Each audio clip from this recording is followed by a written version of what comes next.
back, and my printer has new ink, and my goodness, it's working like a champ. And that makes my day all the better. And do you know what would make it even better than that? Well, yes, that's right. That's right. You just said it out loud where you are. It's the simultaneous sip. I heard every one of you say that out loud. And all you need is a cup or a mug or a glass, a tankard, Chelsea Stein, a canteen, jug, a flask, a vessel of any kind. Fill it with your favorite liquid. I like coffee. And join me now for the unparalleled pleasure of the dopamine hit of the day, the thing that makes everything better. It's called the simultaneous sip. And it's going to happen all over the world simultaneously. You've heard of the internet that connects everybody? That's nothing. Wait till you see the simultaneous sip. It happens now. Go!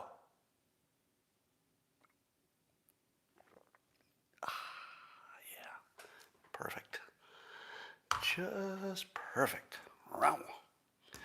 So I'm going to be a little array of optimism today. I'll tell you, I don't know what it looks like in your town, but in my town, on weekends anyway, they're continuing to close the streets so that they can have outdoor dining. Now, where I live, closing the main street to have outdoor dining turns Main Street into like a festival. Like it's a lot of people walking in the streets, and the restaurant chairs are extending into the halfway into the street.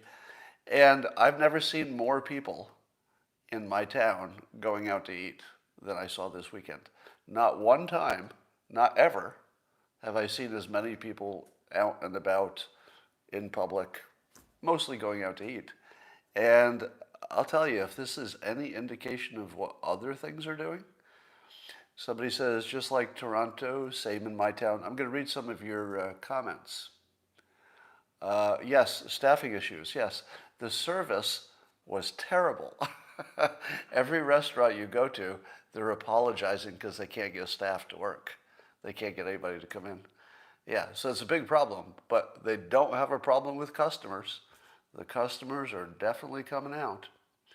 Yeah, I'm looking at some of your comments, and it looks, yeah. I don't think I've ever wanted to eat outside more than I have this year. And I'll tell you, this is a California thing, of course, but eating outdoors in California, even in cold weather, if you've got an outdoor heater there, it's better than eating indoors. It's just a little bit more festive and interesting.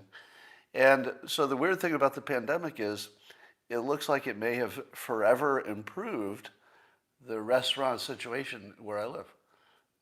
Because if it stays this way, I'm going to be really happy.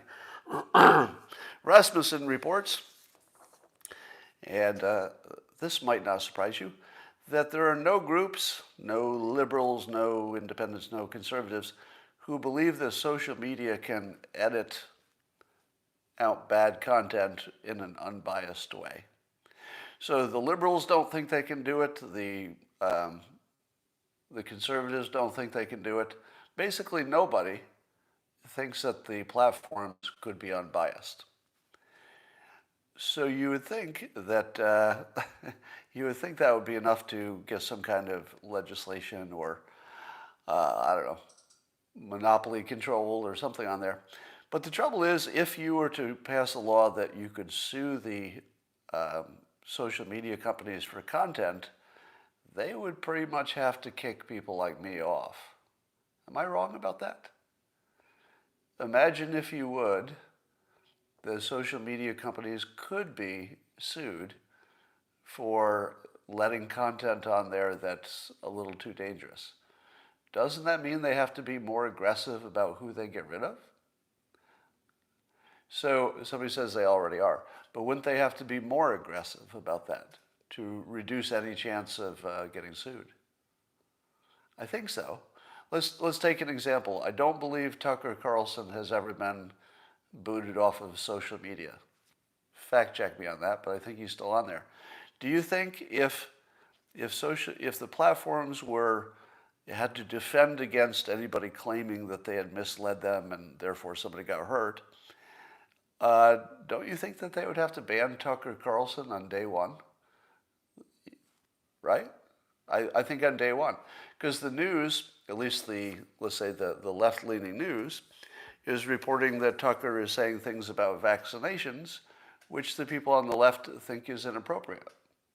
So if it were their job to protect the world and to be the editors of content, I think they would have to look at Tucker's content and then look at the medical professionals and say, a lot of medical professionals are saying that the way Tucker talks about this is going to make people a little less trusting of science or something.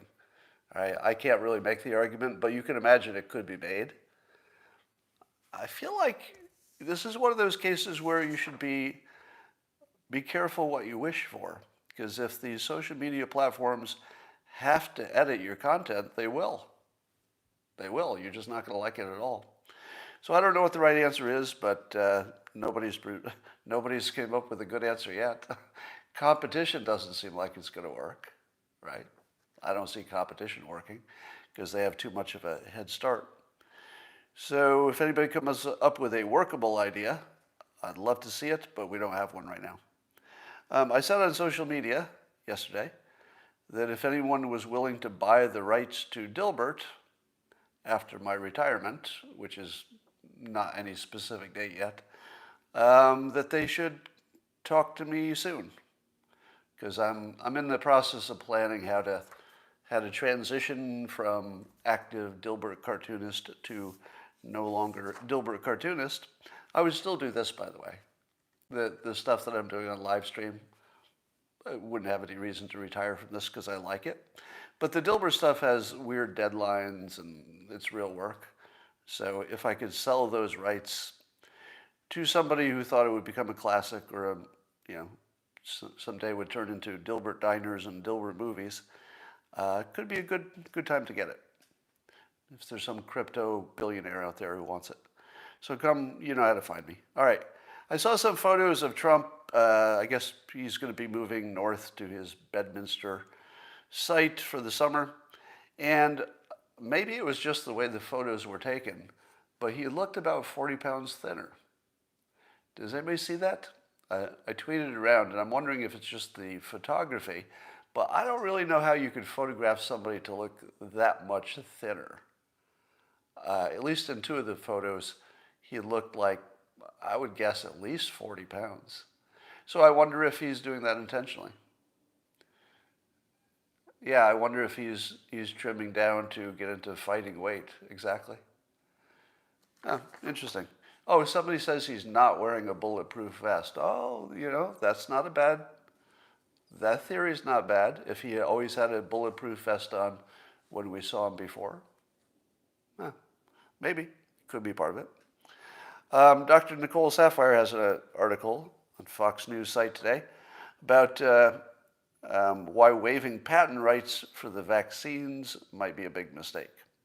Now, the idea is that the smaller countries can't get a hold of all the vaccines they need because the only way they can do it is if they made their own, but the only way to do that is if they had the formulas and they could make these vaccines without violating any laws.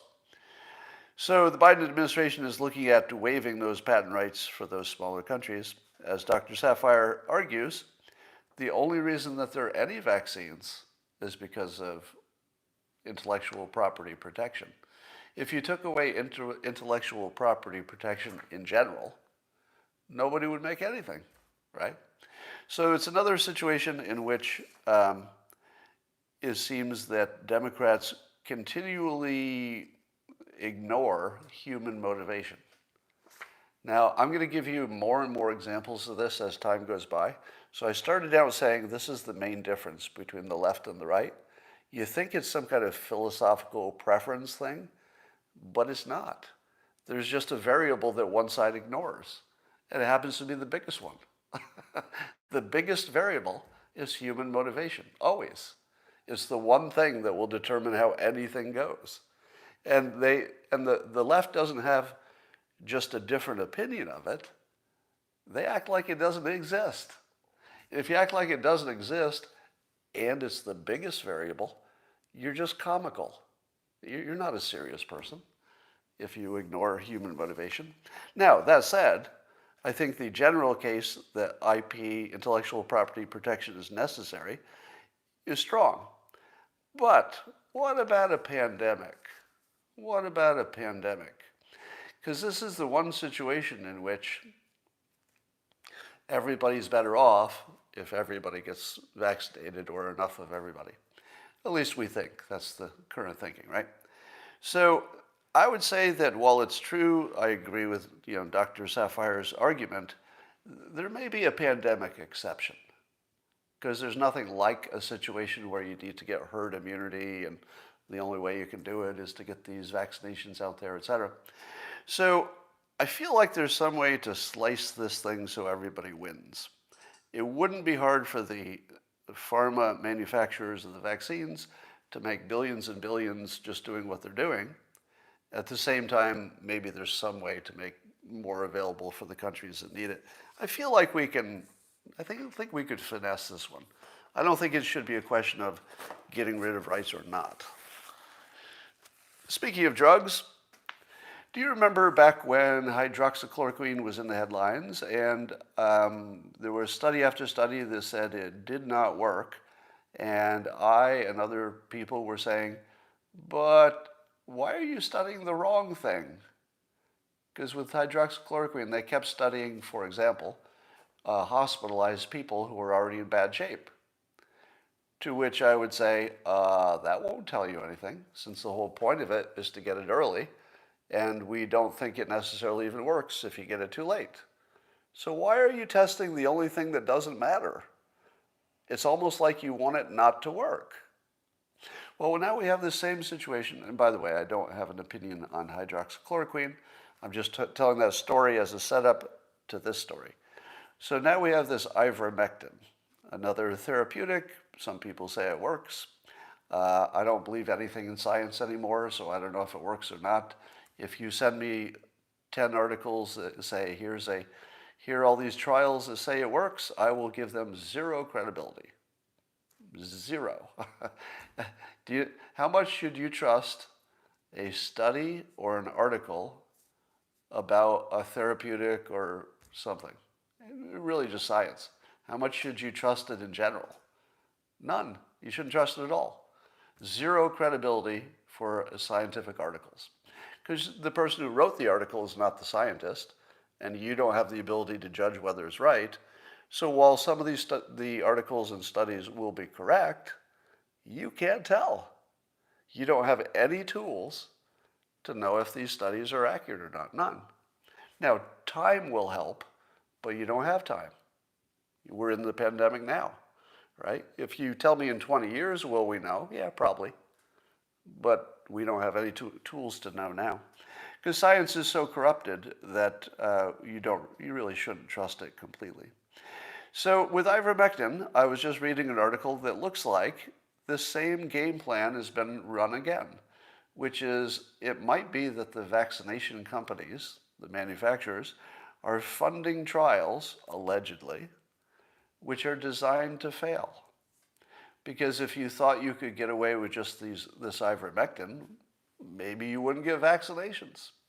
So some of the tests of ivermectin are the same kind of weird situation where the nature of the trial, from its design, looks like it's designed to fail. Here are two ways to design a test to fail. You give it to the wrong group of people. That's number one. So like the hydroxychloroquine, they would give it to badly sick people, and then they show it doesn't work. Well, it wasn't supposed to, right? That was the use that, if it worked, it'd be great, but nobody was really expecting that, right?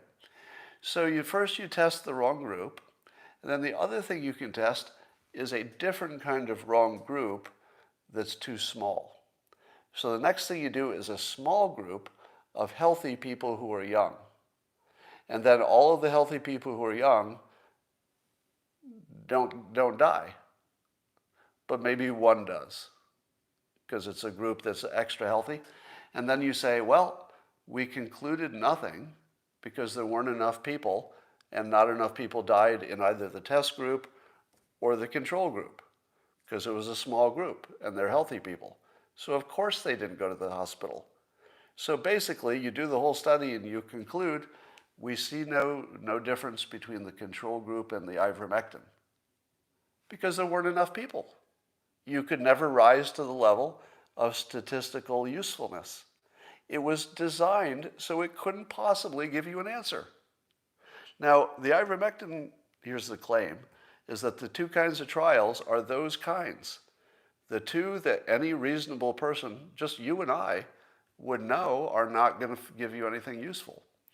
So, is it a conspiracy? Is this happening intentionally? Don't know. We only know it looks like it, right? That's all we know. We know it looks exactly like it's being taken off the table with or without any information about whether it works. So I can't tell you it works or doesn't, which is the whole point of this, I guess. Here's another interesting study. I don't know that this has been reproduced, but there's one study. And before I even tell you what the study is, what are the odds that it's true if there's one study and it's peer-reviewed, and it's, let's say it's a high-quality study, what are the odds that it's true? About 50%. So about half of the things that are peer-reviewed and look pretty good initially, about half of them end up being debunked later. So the fact that there's good information, and maybe the study's good too, I'm not the one who can tell, doesn't really tell you anything. But maybe 50% likelihood. Now, when something agrees with your common sense, and there's a trial, well, then you're far more persuaded, even if you're misled, right? And this does agree with my common sense. So I'll just say my common sense in at least one trial says the following, that if parents eat junk food and then have children, the children will be less intelligent and maybe have brain disorders. So the quality of the diet of the parents can affect forever the mental health of the child. Are you surprised? Why would you be surprised? Is there anybody who should be surprised by that? That unhealthy parents have less healthy children? I mean, even if you remove the genetic component, I can't imagine any situation where a less healthy mother creates just as healthy children as a healthy mother. I don't know if there's any story of that. All right, so just keep an eye on that one. I give it a 50% likelihood of being true, but it matches my common sense. All right, here's the most absurd thing. So the Biden administration is putting together, or has, a 46-person federal scientific integrity task force. That's right, it's a federal scientific integrity task force. So you know that's good. I mean, just listen to it. For members from more than 24 government agencies, and they're going to meet to look back through 2009 to see where any decisions that should have been based on evidence and research were politicized. So they're trying to find out where politics distorted science. Do you think they'll find any? What do you think? Do you think they're going to find any examples of where politics distorted science? I'm going to say yes. Yes, they will. Do you know why? Because there's a task force, and they're looking for it. If you put together a task force to look for Bigfoot in your garbage container, they'd find it. If you put together a task force that's big enough and you make them look for something, they're going to find some, whether it's there or not. So yeah, they're definitely going to find some. I would expect they'd find a lot. But here's my question to you. Is there any science that's not politicized? Is that even a thing? Can you think of any example in which an administration, be they Democrat or be they Republican, doesn't matter to my example, can you think of any example in which the science would come to the administration and then the administration would say, yeah, just put it out just the way it is. Don't even put our own summary on it. Don't change it. Just put it out just the way it is. Yes, if it agrees with them politically. Right? So when it agrees with the administration, yeah, they'll just put it right out there. When it doesn't agree with the things they've been saying, what do you think would happen? Do you think they put it right out there? No, not in the real world. They shade it, they interpret it, they summarize it, they put it through the news filter so that CNN will say it the way they want to say it. Right. So there are only two possibilities when politics is involved. Coincidentally, the science agrees with the administration, or it gets massaged and biased, because that's what politics does. So my assumption is that all of it is politicized, even the stuff that went directly through without being edited. The fact that something went through without being edited just means it agrees with the administration. It doesn't mean it wasn't politicized. They just got lucky that time. So I can't imagine there's any example of anything important that wasn't ruined by politics. Now, what are they going to do when they look at climate change? Because my observation would be they're going to conclude that the Trump administration biased the climate change science, of course. You don't even need to wait for the conclusion, right? And also, it doesn't matter if they did or not. It's irrelevant to whether the Trump administration did anything bad. A 46-person panel? Yeah, they're going to find something bad, even if it didn't happen. So, but also they should find that the Democrats have politicized the science of climate change probably just as much, right? So how are they going to handle that? Here's what I think. I think this 46-panel group is going to say that Republican administrations politicized climate change and Democrat administrations did not. And then what are you going to do with your 46-person panel? Ignore them, right? Ignore them. If that's what they come up with, don't even read the rest of the report.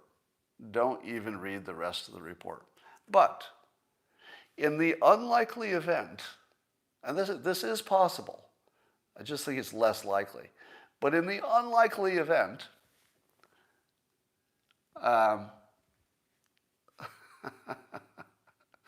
oh, Eddie. Eddie just paid $10 to make me see his comment that he likes it when I ban people in real time.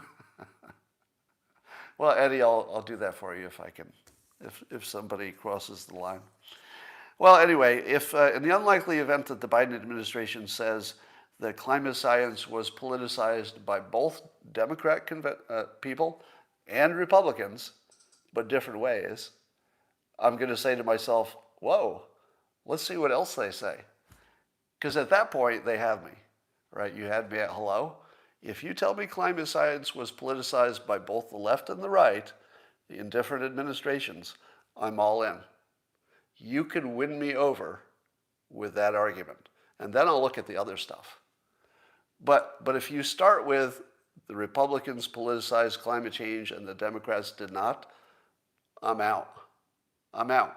There's nothing else in the report that I'm going to look at. I won't even read it. I'm not even give it the time of day if they don't come clean, at least on that. Well, it seems that Mayor Bowser in the District of Columbia has banned dancing at weddings. Now, without giving you an opinion on what I think of banning dancing at weddings, because you all have your own opinions and there's nothing I can add to that, I would just like to add that when this becomes Footloose 2, the movie, I don't think you need to change the name of the mayor. Because could there be a more perfect movie mayor than Mayor Bowser? I mean, seriously.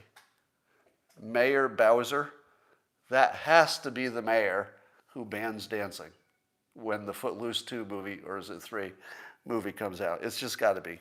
Mayor Bowser, perfect casting. So,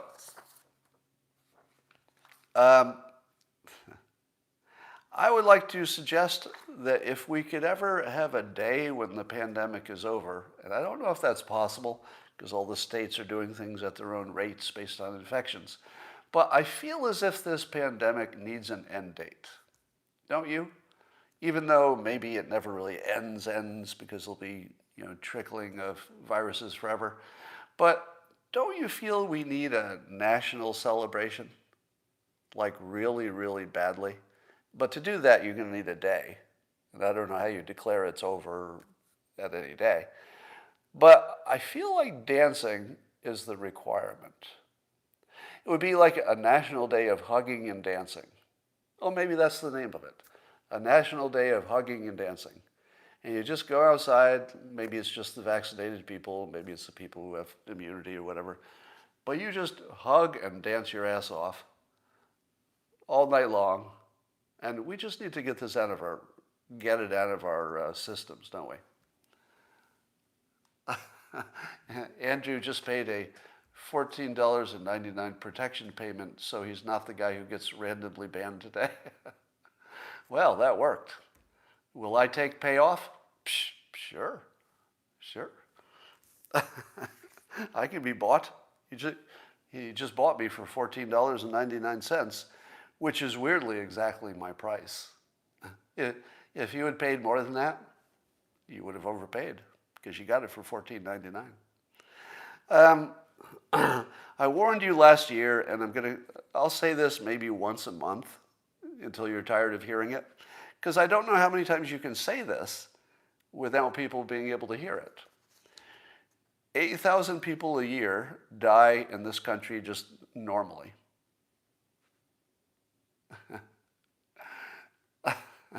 Thanks, Eddie.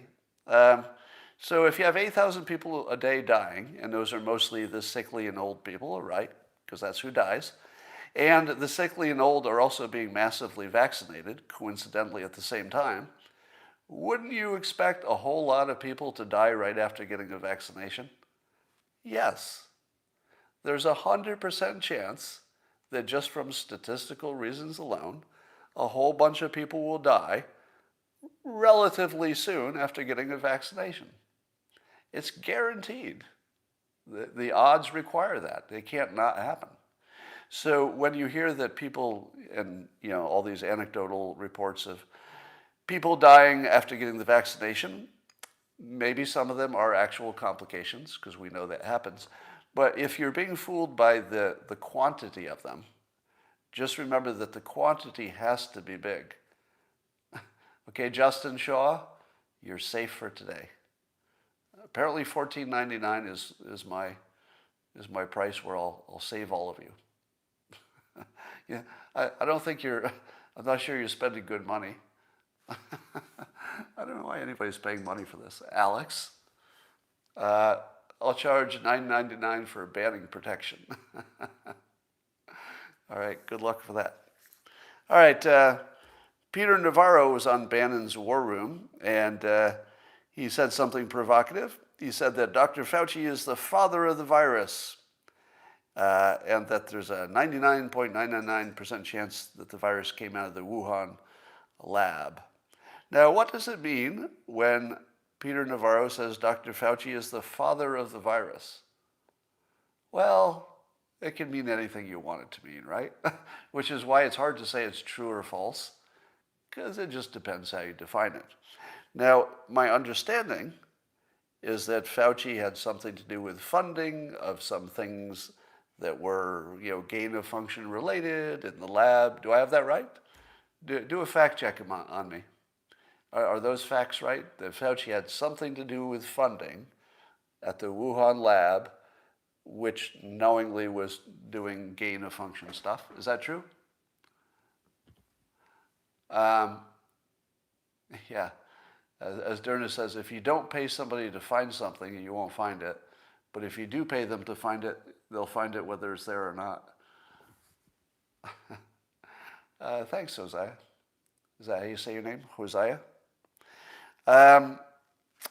So here's my take on this. If it's true that Fauci had something to do with funding at that lab, then I can see why he'd say that he's the father of the virus, but it's a little bit of a stretch. It's a little bit of a stretch. Let's call it hyperbole, but that's as far as I'll go on that. I'm adding to my list of people and groups for whom I have no sympathy. Are you ready? Now, I believe I'm empathic. I believe I have empathy for lots of people and groups. And I believe I have appropriate empathy in the appropriate places. But I no longer will have empathy for anybody who resists arrest. Don't care about them. I really don't care about them. If you resist arrest and you get killed, I don't care about you at all. Now, I feel sorry for the family because the family didn't do anything, right? And I feel sorry for the police officer who, has a tough time if they kill anybody. David, $14.98 doesn't get you anything. You can't get anything for that. It's $14.99 is the price. If someone misbehaves again, you could ban a random dozen people to encourage the others. Some kind of group penalty. Isn't that a war crime if I ban too many people because one person was bad?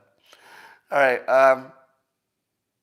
So I have no sympathy for resisting arrest. I have no sympathy for anyone who dated Marilyn Manson and then was later abused. Now, abuse is a terrible thing. So I'm not saying, that's good. I'm saying I just can't generate any empathy at all. If you date Marilyn Manson and that goes bad, don't say you didn't see it coming, please. I'm adding to this Palestinians. While I would love for their situation to be fixed, and I do have empathy for the individual Palestinians who are just trying to lead their life in the best way they can, but because their leaders are disincented to find any solutions, I can't generate any empathy. I can't. Because over there it's just a power play. So I'm just watching people who have power using it. If the other group had power, they would use it. It has nothing to do with ethics or morality or anything. It doesn't have anything to do with who owns what or whose God protects anything. David, well, thank you. Now you've overpaid, but at least you're on target. All right. I also don't have, and again, I have complete respect for the Palestinian people who are just trying to lead their life, but they're also buying into a system that can't work. It can't work because Israel's too strong. It's not going to be defeated by the missiles and stuff. So if you're pursuing a strategy that can't work, I just don't have any sympathy for you. And I would also add to this, anybody who complains about systemic racism, in this specific example, and you have to include this part, is if they don't put the teachers' union near the top of their list. If you're complaining about systemic racism and you're ignoring the teachers' unions as the biggest cause of it, well, you're not a serious person, and I can't take any of your concerns seriously. But if you're complaining about systemic racism everywhere, and you've correctly identified that the teachers' unions are either the number one or certainly among the top causes of perpetuating it, well, then I'm going to listen to everything you say, right?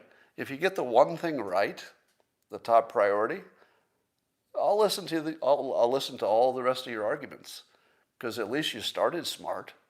But if you didn't start smart, I'm not going to listen to the rest of it either. I'm just not. All right, so I'll add to this list of people I have no sympathy for as they make themselves known. I saw an interesting little debate on a little corner of Twitter today, trying to figure out if Jordan Peterson is a believer or an atheist. Bring Alex back from last week and ban him again. Yeah, I should have some people just come here to ban. Move the teachers' unions to Palestine? Well, I guess that would be one way to play it. But anyway, here's why I'm fascinated about the question of Jordan Peterson's religion. Number one, we're not mind readers. 1999, wow. I don't know what's happening today, but you're all being way too generous, and you don't need to do that. But I appreciate it. And here's why I'm fascinated about Jordan Peterson, because first of all, I don't care, whatever his religious belief is. That's just him. But I love the fact that we don't know. I really like that. I love the fact that we don't know. Think about how famous he is. Think about how much he's talked about religion. Think about how much he's talked about, the human situation. Zillions of, hours of programming about the most important things in life, and you don't know if he's a believer. Isn't that interesting? Now, I don't think you could play that better, because if he took a position one way or the other, it would turn off a whole bunch of people who could benefit from hearing his messages. So there's no point to it. And I'd love, privately, I would love to hear his opinion on that. I feel like I know it, but that's mind reading. Allegedly, he once referred to himself as a pragmatic Christian, which is just ambiguous enough that you could read into that anything you wanted, which is also kind of brilliant. I almost think I might use that, because my own definition of that would be somebody who's accepting, the principles of how to live your life, but may have a different opinion about the reality, underlying reality. But I would like to give you the strangest story you've ever heard in your life relative to this. Chris, you're safe. No cancellation for you. And you're saying that Jordan has a good biblical series. Yeah, so this is the weird thing, is that I know he talks about religion in a positive sense, so that's why it's weird that we don't know what his religion is. Now, I'm in the same camp. Not the same as Jordan Peterson, but I'm in the same camp of talking positively about religion, but not being a believer myself. So I'm not saying that that's what Jordan Peterson is. This is just me. But I have great respect for it because it obviously works. Makes people happy, gives them, purpose for living, works well. And here is a story that I'll bet you'll be surprised at. I don't know my parents' religion. Now, my parents have both passed on, but when they were alive, I never knew their religious belief. Is that amazing? And I always wonder what effect that has had on me. Now, of course, I asked, but I only got sort of general answers that I couldn't quite make anything of. And, Pascal's wager, yeah. But we did go to what was called Sunday school. It was a Methodist church. We were, my siblings and I were indoctrinated into the religious, tradition. And my parents would go to, the Christmas Sunday thing when we did our little piece on stage or whatever. But I never knew their religious beliefs. I don't even know if either one of them believed in God. I actually don't. And I've often thought that that was an advantage to me, because it didn't give me some programming that I had to overcome to look at all my options. So I didn't start with a bias. I started with that one. And when I was 11 years old, I asked my mother if I could stop going to church, and I gave her my thinking, and she said, okay, and we never talked about it again. Just think about that. 11 years old, I had an adult conversation with my mother, gave her my reasons about why I wasn't going to continue. And I didn't say I would like to not continue doing this. I just told her I wasn't. By the way, there's a little tip in life. How do you send me snail mail? Oh, please don't, Joel. I don't let people send me anything by mail if I can avoid it, because my house is full, and that's not a joke. Every day I'm taking out truckloads of stuff that doesn't belong in my house, truckloads, that has just come in from various ways over the years. So I try to discourage everybody to not send me anything that is a package or a physical thing. All right, I don't know what I was talking about there, so let's talk about something else. I saw Dave Chappelle say that, what did he say? He was talking about Elon Musk's appearance on SNL, and he was saying that you can't be woke enough. And, he was just a little puzzled by Elon Musk getting some pushback on Saturday Night Live. But then he said this. I guess he said this on Joe Rogan's show. Chappelle did. He said, quote, "I'm torn because I like a warrior for a good cause, but I'm really into tactics," he added. "I'm into tactics." Now, didn't you always have this feeling that Dave Chappelle was operating at a higher level than just most people? If you listen to his comedy, you come away thinking, well, that wasn't just a comedian. It was like a philosopher in there somewhere, like an important one. Not a casual philosopher, but a substantial one. I'm seeing no's. Let me look at your comments for a while. He absolutely is. I see some no's.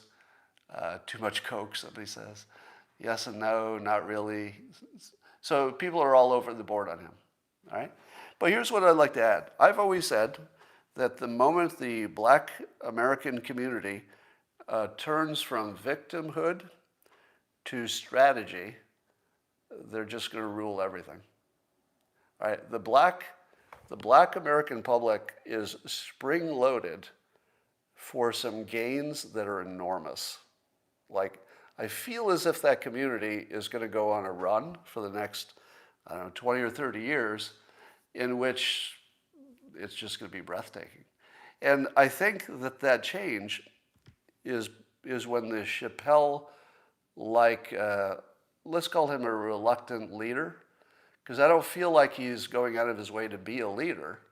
I feel like he just says things that are smart, and then people, if they're smart enough, will be influenced by it. As soon as the black community focuses on tactics and systems and strategy, they're going to realize that they have all the advantages if they use strategy. If they try to do things the same way every generic white person does, probably systemic racism is going to be an issue. If they try to find their advantages and press their advantages and stay away from the places where they're disadvantaged, there's going to be some big changes ahead. Employers are sending workers back to the office as early as June. Not being forced to get the vaccination, what should I do? Tim says, what should you do? Good question. Let's say your employer says you have to go back to work, and then also says you don't have to get the vaccination, and let's say you haven't. What are you going to do? Well, it's a free country. One choice is to find a new employer. The other choice, and this dovetails exactly into what I was going to tell you. Would you like to hear how to say no in a way that works? You know you do, right? Saying no to things when you don't have the power and somebody else does have the power, it's really hard for people to get right. Because if you're whiny and complainy, you might get what you want, but then you're the whiny, complainy person. So you kind of broke even. You got what you wanted, but now you're a whiny person. Not so great. So how can you say no to something when somebody has the power and you don't, let's say a boss, and you want to come off with a good reputation? Let me tell you how. You want to say it in a way that removes the choice, or removes the option, or removes the argument. All right? Let me give you this example of the boss says you need to come to the office in June, and everybody will come to the office. And let's say that you decided that that's no good for you, for whatever reason. So you have your own reasons, and you need to say no to this, but you're worried about getting fired. How do you do it? Well, the first thing you don't want to do is give reasons. Doesn't that sound weird? If you give reasons, your boss will argue with the reasons. And then you're just the complainy person who didn't get anything. Never give reasons if you want your no to stick. Does that make sense? Because that's the opposite of common sense, right? Common sense says, if I'm going to turn somebody down, I got to give them reasons right up front. Nope. No. If you give reasons, you are signaling weakness. Reasons signal weakness, and people will sense it and then just tell you what to do. Here's how to do it without reasons. Scott, you need to come into the office. That everybody needs to come into the office June 1st. Here's Scott. Well, I won't be doing that, so I want to talk about what the options are and how we can handle that. Let me say it again. Scott, you have to come into the office. Everybody does, no exceptions. I won't be doing that, so let's talk about what happens then and what my options are. Did you hear a reason? No. There was no reason. Was I a jerk? No. I didn't say it with any attitude whatsoever. I just said what's going to happen. I took the decision away from my boss. I took the decision away from my boss. I just said that's not happening. Now, if I said that's not happening, well, then I get fired because I'm just a jerk. Oh, that's not happening. That's not happening. You're a jerk. You're fired. But I didn't say it that way. Scott, you've got to come into the office. That's not going to happen. So could we have a meeting and talk about, what my options are? And then when you say, can we talk about what my options are? Do you see what you've done? You made your boss your problem solver. So instead of you saying, this is what I'm going to do, which would be obnoxious, and maybe you get fired, you say, I'll tell you what's not going to happen is me going into the office. And now I'm going to ask you to work with me to figure out how this is going to work. See the difference? You can say no to your superiors really easily. Now, if you say to me, Scott, I don't think you've ever tried that because I think you get fired. No, I have tried that. I have tried exactly this in innumerable situations, and it works 100% of the time. Not once in my life has a no been challenged or turned over when I just state it like a fact, and then I make people think past it to what are we going to do now? The decision's made, right? Now keep this in mind. When your boss says, Scott, you're going to go into the office, I'm the only one who decides if I'm going into the office. But in order to argue it, I also have to be legitimately ready to leave. If you're not legitimately ready to leave, well, then maybe you just have to do what you got to do and go to the office. But it helps to be legitimately ready to leave. And then you just say, well, that's not going to happen. So let's talk about what we can do about it. Somebody says, you got to know your boss. And I would say, nope, I disagree. The method I just gave you should be universally applicable no matter who your boss is. And if your boss fires you for saying it the way I just said it, good. You don't want to work for that boss. You do not want to work for that boss. And I would argue also that if you turn down your boss the way I just recommended, completely professionally, you just eliminated the option, well, that's not going to happen. You made them think past the sale as to what is a practical way to deal with it. You're first in line for a promotion. Did you hear that? Saying no to your boss, but doing it expertly, puts you first in line for a promotion. It doesn't put you first in line to get fired.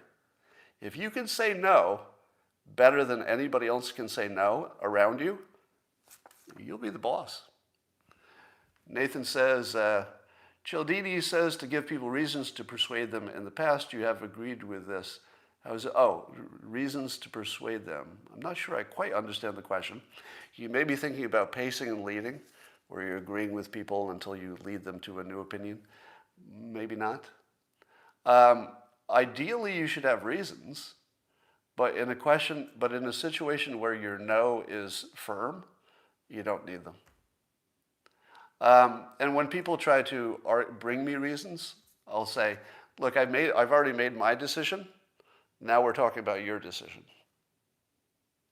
Did you hear that? Yeah, when somebody starts questioning you, you say, well, I've made my decision.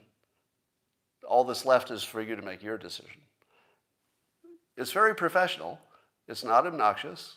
You're just firm and you're confident. That's all. All right. I saw Brian Stelter pushing a real good persuasion. So I'm going to give credit where credit is due, persuasion-wise. So as you know, Brian Stelter likes to be he's sort of the voice of criticizing Fox News, along with Jim Acosta, I guess. And over at Fox News, there are a few people who criticize him back, Tucker, Greg Gutfeld, etc. So he's sort of the punching bag for the right, but also the voice of the left criticizing Fox. And he came up with this, well, he's promoting, he didn't come up with it, the idea that you could get Foxitis. And I guess one of the lawyers for somebody who was part of the Capitol protests said that his client was brainwashed by Fox News, and he had a bad case of Foxitis, and that's what caused him to be part of the protests. And Brian Stelter picked up on that and says that people who watch Fox are getting Foxitis. So it's really good. It's really good persuasion because, as good as Trump derangement syndrome was, and I think that was good persuasion too, because it talked about a real thing that you felt, etc. I think if he keeps pushing this Foxitis, that could become a thing. So, good job on persuasion there. And then he had this little take. He said instead of pushing for herd immunity, where you've got, say, 70% of the public either has been infected or vaccinated, he said we should be pushing for nerd immunity, which is informing people about the facts well enough that they, on their own, go get the vaccinations, according to Brian. Nerd immunity, not bad. So I would just like to say that Brian Stelter has improved his persuasion game impressively. I wonder why. Here's my big question on persuasion. So, arguably, depending on what you feel about vaccinations, so I'll just put arguably before this because you will argue with me. So just understand that I know you have an argument. Arguably, the most useful thing I could do is persuade people to get vaccinated. In the comments, go. Because I know where this is going. Because it might be the most unethical thing I could do. And I'm a little bit torn. Maybe you've noticed. Because I'm not hammering on one side or the other. A little bit torn. And my problem is this. With great power comes great responsibility. And I'm trying to square my responsibility with this topic. What's my responsibility? Let's take my assumption, you don't have to agree with it, but let's just work with it here. Take my assumption that I believe, because I'm professionally trained in persuasion, I believe that if I did a full persuasive campaign to help people get vaccinated, I think I can make a dent. I don't know how many people would be influenced, but maybe thousands should make a difference, would save lives, allegedly. So do I have a bigger ethical requirement to persuade people to get the vaccinations, or would that be the height of unethical behavior because everything has a risk? And then I would be encouraging people to do something medical when I'm not a doctor. Give me some advice here. Give me some advice. What is the most responsible thing I could do? Now, I'll tell you where I landed. Where I landed was telling you what I do, and then also explaining in detail the framework of how I reasoned the odds and how I got there. All right? I think the most ethical thing I can do is just tell you how I handled it. Would you agree? Because if I go beyond that, I know I can convince people to get the vaccination who would not have done it on their own. I know I can. Let me ask you this, to stay out of it, I'm seeing, and I think that your instinct might be right. Let me ask you this, in the comments, and watch this, how many people in the comments have changed their decision to get the vaccination because of something I did or said? It'll take a moment for the comments to catch up. But just watching the comments, how many people have already, and this scares me a little bit because I didn't, oh, there's a yes. So how many people changed their opinion because of something I said or did? Now, most of you should be a no. So even if I were persuasive, I would expect 90% no's. No, no, no, no, no, no, no, no. So far it's a solid wall of kind of, sort of. Yes, somebody said yes. Slightly, yes. Most of these are no's, so when I read out the yeses, these are the exceptions. Hard yes. No, no, no, no. All the rest are no's so far. I'll tell you if I see any more yeses come by. Kind of, sort of. I put somebody on the fence slightly. Not me. Hell no, nah, nah, nah. Yes, you persuaded me. All right, so my estimate was 90% would not be persuaded. But you saw in the comments that a number of people were persuaded. Now, you can tell that if I hit this hard, there would be more of you, because I could. I'm just choosing not to. And I feel like I'm going to stick where I am for now, unless I hear a better argument for why I should not. It's a heck of a thing to put on me, because it's the height of responsibility, isn't it? If I know that I could make more people get vaccinated, and I know that the medical scientific community is really unified saying you should, still. All right, let's see what a $25 comment says. Responsible is to explain how you reached the decision and to educate people on risk management calculation, which is what I tried to do, which should assist them. And you did that exactly. Well, thank you, because that's the balance I was trying to hit. All right, so I'm going to read some comments now and questions that came to me through the Locals platforms. That's the subscription platform in which you can subscribe to see my stuff that you can't see publicly. So I said I'd answer some questions live from there, and I'm looking at those now. Let's see. When is quitting okay? When is quitting okay? That's a good question. It depends if you're talking about business or personal. In your personal life, arguing doesn't buy you much. So quitting soon on the arguing probably makes sense.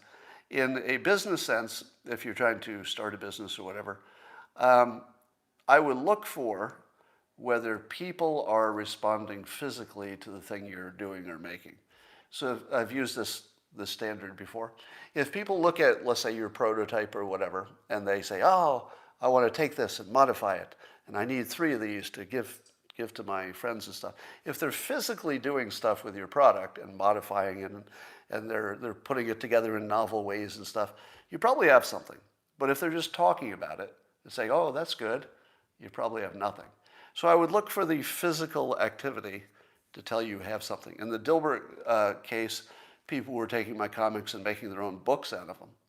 So when I decided to make my own book, I didn't have to wonder if people would buy it, because they were making their own books, just because they didn't have one to buy. Would I consider interviewing Bishop Robert Barron? No. So I might start interviewing some people who have books. I've got a few lined up. But other than authors, I'm probably not going to do generic people. Would you mind explaining how teaching people to think clearly is a better strategy for the long-term health of the country versus, winning a partisan debate? Well, I think that should be clear, right? Teaching people how to think clearly. But the biggest part of that is teaching them that they can't. You can't teach people to think clearly if they think they already can. They're not going to give you the time of day. So that's why I wrote Loser Think, Behind Beyond the Shelf.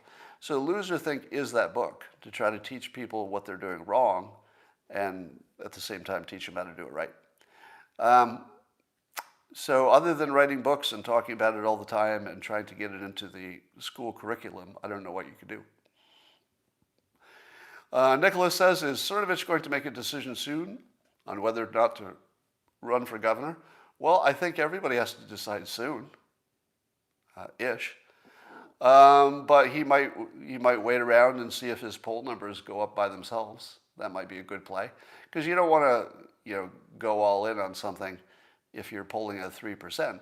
But imagine if the next poll comes out and now that 3% got people talking about him, what would happen if the next poll he's at 5% without doing any campaigning? Then it starts to look like he's almost being drafted at that point. And I'll say it again, I can't even imagine a better governor, honestly. I think he would be the best governor we ever had. Have you ever tried a beard or a mustache? No, I can't really grow that stuff. What is the best way to detect energy suckers? They suck your energy. That's how. If somebody's sucking your energy, you have detected them. I mean, if you can't tell that they're sucking your energy, then they're not. Martha says, is creativity a daily habit for you, or do you engage certain activities consistently that fuel your activity? Yes, it is a system, and it's a daily habit. And the habit is that creativity is not something you do, it's something you remove obstacles from, which is the biggest mental reframing of it. So I can't just sit there and be creative. Create. So creating is not something that you make happen. It's something that you can prevent from happening, or you could not prevent it from happening. So I spend a lot of work not preventing it. So let me give you an example. If I don't get enough sleep, I can't be creative. Creativity is one of those things that just doesn't work when you're tired. You can do a lot of physical things when you're still tired. You can power through it. But creativity stops when you're a little extra tired. You just can't do any of it. So I work on diet, exercise, fitness, and that's my creativity. If I get diet, exercise, and sleep right, then I've removed the obstacles that would have stopped my creativity. Now, if you're not a creative person, you're just not. I can't jump 42 inches in a leap, and I never will. Some of you will never be able to, solve a Rubik's Cube. Some of you will, right? So you have to have some creativity naturally, but it's mostly about removing the obstacles. Likewise, when I work, I make sure that my feet are flat on the ground. I've got the right amount of light. I've eaten. I've used the restroom. I've cleared my mind. So creativity is about negative space. It's about getting rid of all the things that would prevent it. You don't actively create it, except by experience. One of the ways that you fuel it is by just exposing yourself to enough different stimulations that creativity just happens. I listed diet, exercise, and learning as the secrets to happiness. What about independence? People who are dependent on parents, children, etc., their employees, the state doesn't limit their happiness. Yes. In my book, How to Fail at Almost Everything and Still Win Big, I talk about how schedule flexibility is a requirement for real happiness. Because if you can't do the things you want to do when you want to do them, you're never going to be happy. Just the fact that you could do everything you want, but you could never do it at the right time to do those things, it just wouldn't work. So definitely you need freedom, but when you're younger, it's hard to get because you usually have a boss. So you should work toward not having a boss so you can free up your schedule. And as far as having kids and a family, that's more of a personal decision. Some people need it, some people don't, but it's definitely going to cut into your happiness. I don't know anybody. The thing with having kids is you're glad you did it, but you're unhappy most of the time, right? So each minute of the day might be unhappy because you're frustrated with the extra work of having kids or whatever. But if somebody said at the end of the night when you're kicking back, "Are you happy?" They'd say, "Oh yeah." I mean, I wouldn't have it any other way. So it's that weird situation where you're unhappy every minute to be happy in general. It's weird that works. What are good directions or majors for college? I have no clue what to do. If you have any technical inclinations, go for programming and technical stuff. That will never be wrong. And if you don't have technical skills, I would go for either a trade or communication.